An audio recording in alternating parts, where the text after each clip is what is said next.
Então vamos lá? Bom, os judeus são reconhecidos no mundo inteiro por terem muito patrimônio, né? Por terem acumulado muito dinheiro, mesmo depois de sucessivas perseguições, continuam figurando nos top bilionários da Forbes. Em qualquer país que você vai ser sempre algum sobrenome judeu, ou a pessoa que é um judeu reformado, né? Um judeu católico, judeu recém-convertido. A gente tem até sobrenomes no Brasil ligados aos animais, etc., que são nomes que os judeus escolheram para facilitar a vida. E eu tava conversando com um amigo judeu meu, né? Perguntando se existe um ensinamento disso, né, dentro das tradições judaicas, e o Sérgio, ele teve a gentileza de separar para mim o que ele acredita que sejam os ensinamentos judaicos ali que faz com que os judeus consigam acumular tanto dinheiro e se manter na lista dos homens mais ricos do mundo. A gente vai aqui falar um pouco sobre isso. Acho que algumas coisas já era esperado, mas tem outras coisas que são bem novidades aqui. Antes de mais nada, que é Sardinha Raiz, vai deixar o like na confiança. Se você não é Sardinha Raiz ainda, segura sua mãozinha, considere deixar o seu like e se inscrever no canal se o vídeo te agregar, te trouxer algum conhecimento que você ainda não tinha.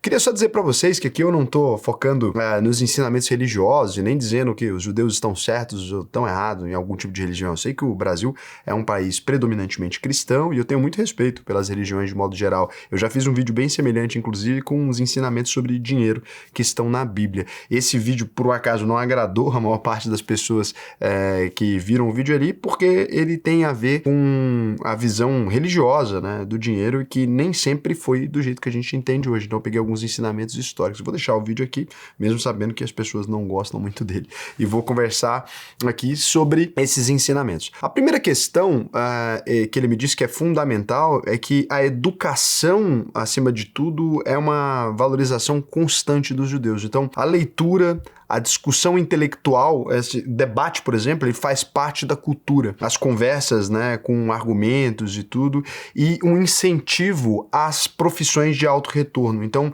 ele falou que quando você nasce em uma família judaica, é normal que sua família tente influenciar diretamente em que profissão você vai seguir, e não da maneira que as famílias brasileiras fazem ali. Ele falou que é uma coisa meio que você não tem opção. Ele estava contando, por exemplo, que ele nunca quis entrar no ramo financeiro, que foi o pai dele que meio que decidiu por ele quando ele estava na adolescência. Ele me disse, isso aqui você pode reclamar, né, dizer que está errado, certo, mas eu tô contando o que ele me contou, tá? Ele é um homem de hoje, 65 anos, ele sabe o que tá falando da vida, né? Então, ele me disse que ele tinha um interesse na época em estudar advocacia, né?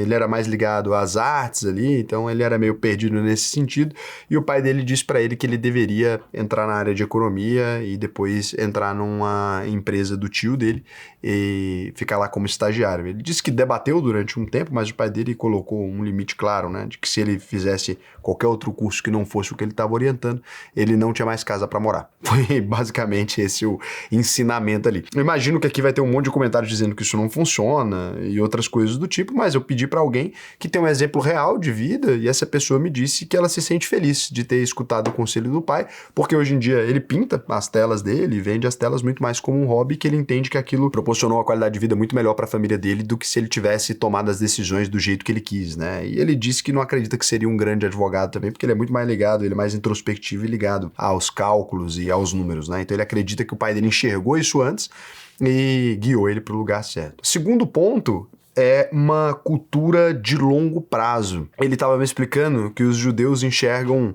algo reputacional muito além do ganhar dinheiro em determinado momento. Ele usou como exemplo o pai dele, né, que era um lojista ali, e o pai dele tinha uma questão de não repassar os preços quando o preço de alguma coisa aumentava em primeiro momento. Ele gostava de manter a reputação de ter um preço justo, né? Então, muitas vezes o preço do insumo subia, ele ganhava em outros produtos ali e tomava prejuízo nesse produto durante um tempo específico, e explicava para ele que era importante ter esse tipo de visão nos negócios, de construir uma reputação.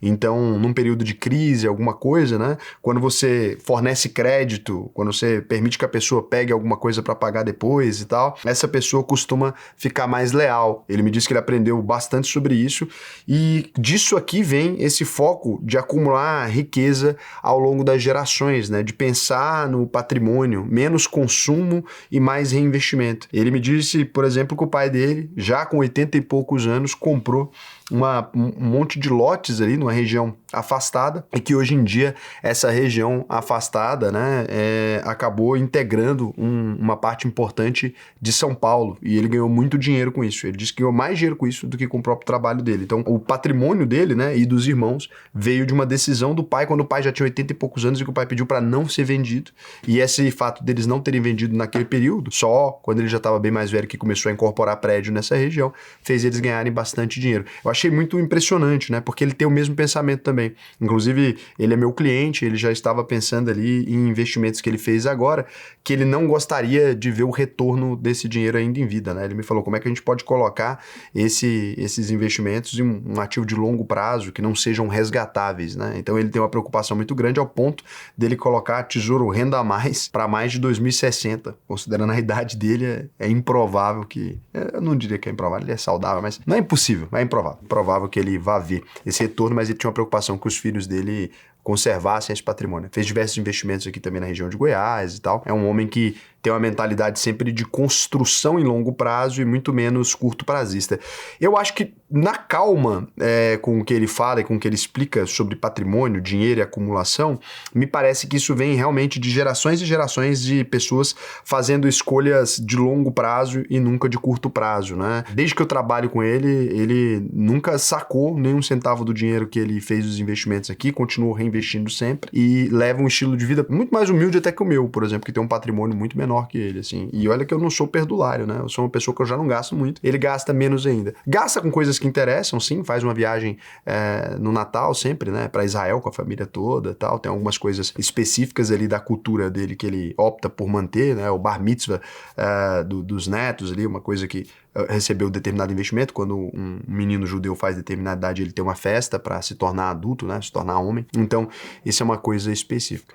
Terceiro aspecto, o aspecto de comunidade, né? Eu perguntei muito para ele sobre isso, porque a gente diz que os judeus vivem, né, dentro de micro bolhas ali. Ele falou que isso é muito pesado mesmo, e que dentro da empresa dele, por exemplo, só trabalham 30% de não-judeus. Olha que loucura, né? Então, tem uma classificação não-judeus. Isso acaba fazendo muita diferença, porque quando eles precisam colocar os filhos, né? Chegou a hora de estagiar, chegou a hora de entrar no mercado de trabalho, com 2 telefonemas ali, seu pai consegue te encaixar em alguma empresa de um amigo dele, e a circulação de dinheiro dentro da comunidade, ela não é opcional, ela é quase que obrigatória, né? Você tem áreas dirigidas ali dentro dessas comunidades para falar o que você faz e para as pessoas poderem te contratar. E ele me disse que na época dele, que isso é uma mudança geracional que tem hoje, mas que na época dele era até mal visto você contratar pessoas não judias para fazer trabalhos na sua casa, para consertar alguma coisa e etc. Então, isso garante uma prosperidade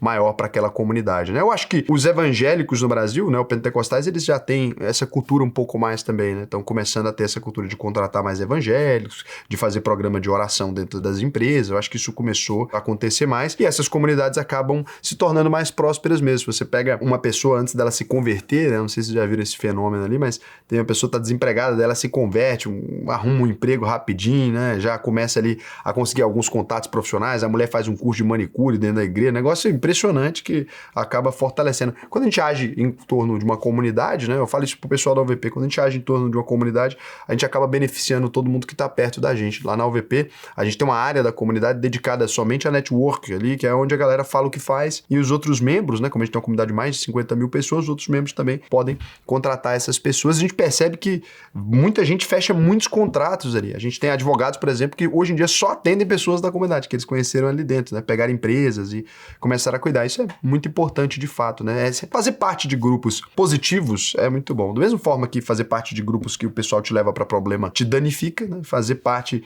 de grupos que as pessoas constroem juntas, ela te agrega, né? Se você faz parte de um grupo ali que todo mundo cheira cocaína, eventualmente você vai acabar se tornando um viciado em cocaína. A maçonaria tá aí para provar isso. A maçonaria tá aí há vários anos para provar isso. Homens de saia reunidos em torno do bem maior. Eu gosto muito do uniformezinho da maçonaria. Eu sei que isso é errado falar, a pessoa da maçonaria fica brava comigo quando eu falo, mas as fotos do uniforme maçônico, ele é um pouco, as vestes são um pouco, vocês sabem que é estranho, pelo amor de Deus, né? Não, perdão aí, eu não quero ofender ninguém, não, foi só uma piada. E o quarto quinto item aqui é que existe uma educação financeira na prática, né? Os judeus têm um costume de ensinar crianças dinheiro, juros, negociação e risco, e tem livros inteiros dedicados a isso para os judeus ali. E é impressionante, né? Então existe uma cultura mesmo de ensinar sobre juros, o que faz com que os judeus tenham a maior parte dos bancos do mundo, porque naturalmente quando você aprende sobre juro composto desde cedo, melhora muito a vida, né? Você vê, aqui não entrou nada da religião em específico, né? Eu achei que tinha algum tipo de relação maior, mas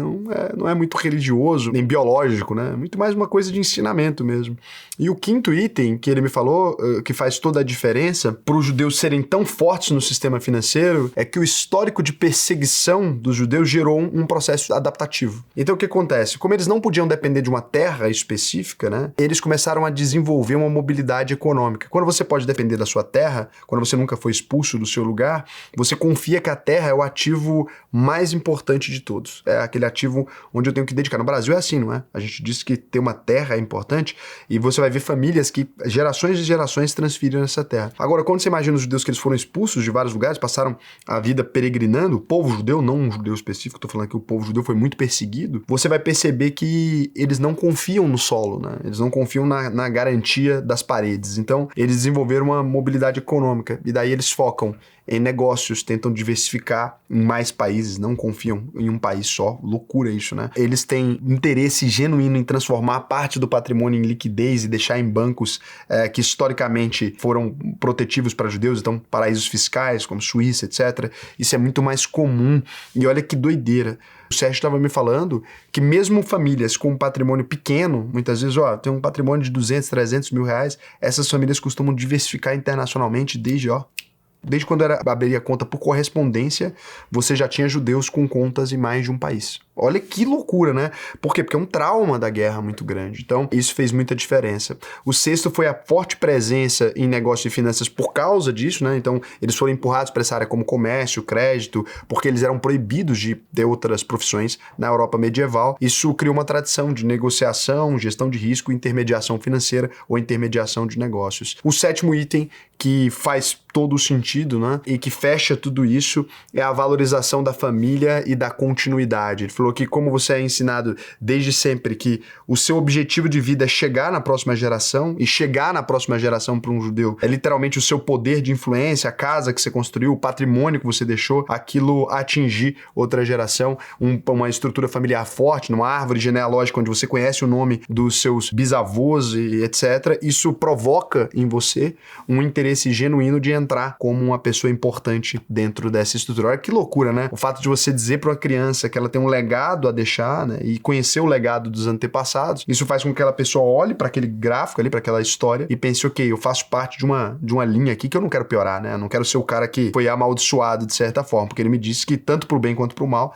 você acaba entrando na árvore genealógica da sua família, né? Então lembranças de quem fez coisas erradas dentro da sua estrutura familiar também são constantemente utilizadas por judeus. Eu não sabia disso, mas imagina que você tem lá um avô que ele perdeu dinheiro na cachaça. Os judeus vão tentar lembrar daquilo com determinada frequência e contar essa história na tradição oral, né? Você tinha um tio que viciado em álcool, foi lá e torrou o dinheiro da família.